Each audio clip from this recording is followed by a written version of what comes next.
If I took your notebook away right now and asked you to explain the chapter you studied yesterday, could you actually do it? The moment you close the book, you find out whether you actually understood it. Most students don't realize this because they confuse reading with learning. They read a chapter, highlight half the page, watch 3 YouTube videos, and walk away feeling productive. Then the exam arrives, and suddenly their brain goes blank. But here's what most people don't realize. Toppers don't have magical memories. They just study in a way that forces their brain to remember. Today I'm going to walk you through 7 habits that separate students who study for hours from students who actually remember what they study. And before we start, don't skip the last 2 habits. They sound almost too simple to matter, but they're the reason everything else on this list actually works. The first habit is probably the strangest one on this list. Never end at the end. Most people finish a study session only after they've completed the chapter, solved the last question, or reached the bottom of the page. Instead, stop while you're still in the middle of something. Leave one question unfinished. Stop halfway through a paragraph.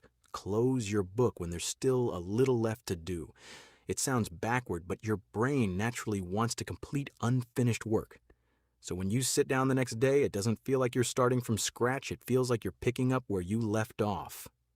The second habit is win the classroom first. Pick one teacher, understand the chapter once, and move on. That's enough. Students waste an unbelievable amount of time searching for the better explanation. They watch one video, then another, because each teacher explains one tiny thing differently. It feels like learning, but it's usually just repetition disguised as progress. If your teacher or one trusted source explains the concept clearly, stay with it. Only look for another explanation if you're genuinely confused, not just because you're chasing a better one. Once the basics are clear, the rest of the chapter becomes much easier to build on. The third habit is the single path rule. This is especially useful for subjects like maths, physics, and chemistry. Students often believe using the most advanced or shortest trick makes them better. But in an exam, pressure changes everything. If one method is simple, easy to remember, and gets you the right answer, that's the one you should learn first. You can always learn the harder methods later. The fourth habit is the out loud explanation. After studying a topic, close your notes and explain it as if you're teaching someone who knows absolutely nothing about it. Use everyday language. Don't repeat textbook definitions.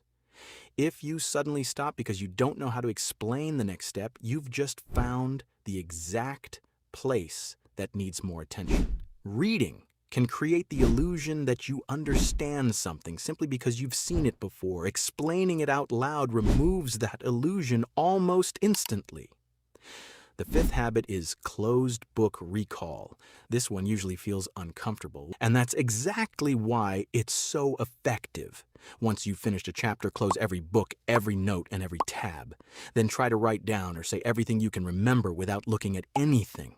You'll probably forget more than you expect, and that's completely normal. Every time you force your brain to remember something on its own, it gets a little better at finding that information again.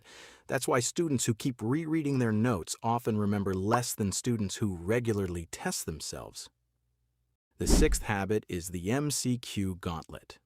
Once you believe you've mastered a chapter, don't move on immediately. Let AI challenge you first.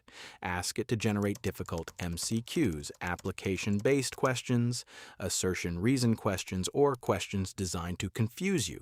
Most students use AI to get answers or make notes, but you can also use it to test yourself, recheck your answers, and if you find mistakes in them, you can revisit the topic and revise it. That is how you can prepare yourself for your upcoming exams. The seventh and final habit is biological upgrades. Your brain doesn't stay equally focused throughout the day, so try to study your hardest topics when you naturally feel the most alert. Even a short walk or a few minutes of movement before studying can help you concentrate better. But the biggest upgrade is sleep. When you sleep, your brain strengthens important memories and organizes everything you've learned.